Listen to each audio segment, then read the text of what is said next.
ओहो के छ दाइ? ओहो भाइ के छ? के छ आएर? हेर आउन। ए ल दाइ ल।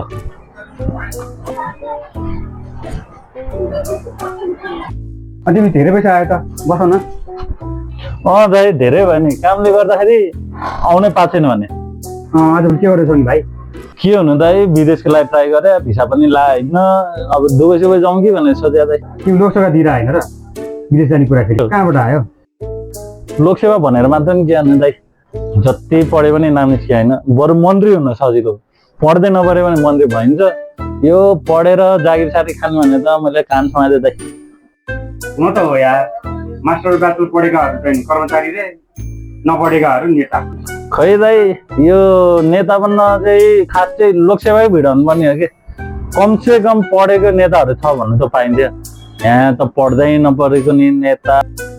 अरे भाइ, यस्तो पुलिसको कुराहरू वाक्कै लाग्छ सुन्दा सुन्दा। बरु दाइको त यो व्यापार बिजनेस पनि राम्रै भइरह होला नि दाइ। के छ, कस्तो छ?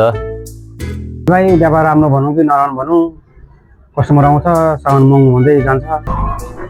भोलि त कस्टमरलाई पनि महँगोमा भन्दा अफरमा भयो भने चाहिँ जस्तो पनि लानुहुँदैछ।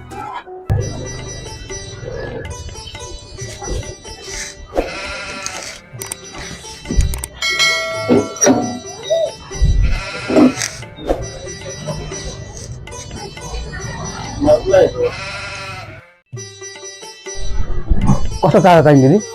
राम्रो खालको चार्जर देखाउनुहोस् न।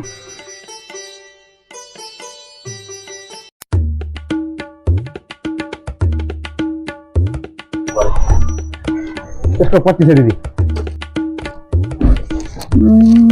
चार्जर त राम्रो छ भाइ, तर अलिकति सस्तो खालको चाहिँ देखाउनुहोस् न। योभन्दा सस्तो हुन्छ, अर्को पनि छ नि।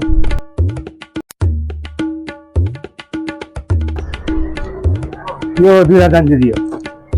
अर्को सस्तोवाला छैन? योभन्दा सस्तो छ नि।